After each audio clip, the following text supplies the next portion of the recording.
प्यारे बच्चों, अभी आप पढ़ रहे हैं हिंदी व्याकरण। बहुत अच्छा चीज है।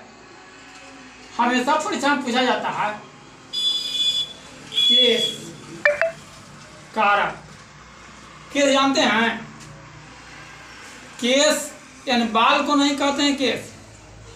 आप ही नहीं समझे कि सिर का जो बाल हुआ वो केस नहीं है। इस पर एक बात हमको याद आ गया। क्या याद आ गया? केस को आप देखें, केस कैसा होता है? काला होता है। यदि काला केस होता है तो आप सबको समय एक प्रश्न करता हूं, उस प्रश्न को ध्यान से सुनेंगे और जवाब देने का कष्ट करेंगे। क्या जवाब है? क्या क्वेश्चन है? वो क्वेश्चन है कि पानी से कौन पतला है? पानी से कौन पतला है? कौन आग से तेज? कौन आग से तेज? कौन पृथ्वी से भारी है? कौन पृथ्वी से भारी है? कौन काजल से काली? आपको हमने बताया, आप इसको देखेंगे कि आप इसको प्रश्न हमने कर दिया, आप समझेंगे कि कौन इसमें है जो पानी से भी पतला है, कौन है जो आग से भी तेज है, कौन चीज है जो पृथ्वी से भी भारी हो सकता है, और कौन चीज है जो आपको काजल से भी करिया है। वो अब आप समझेंगे। हाँ, तो आगे देखें, हमने पढ़ा था कारक। कारक की दुनिया में आते हैं।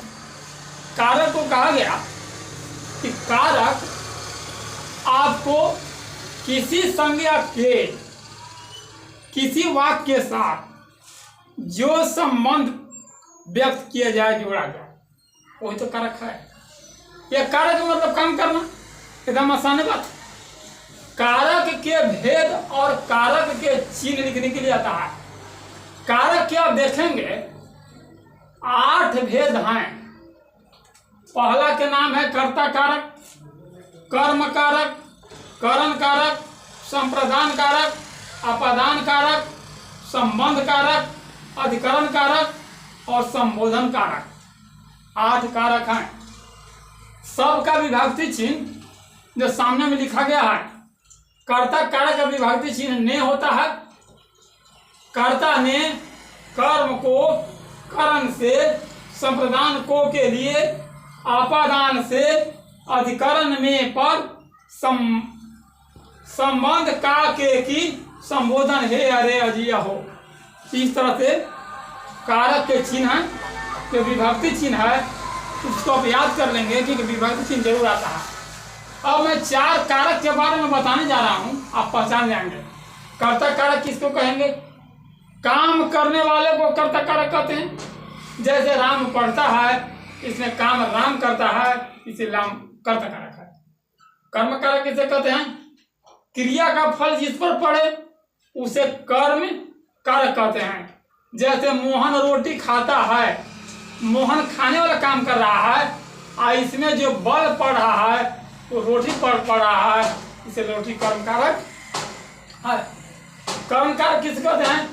जिसके सहायता से किसी काम को किया जाए उसे हम कर्म कारक कहते हैं। जैसे राम ने रावण को मारा, राम ने रावण को बाण से मारा। रावण को कैसे मारा? बाण से मारा।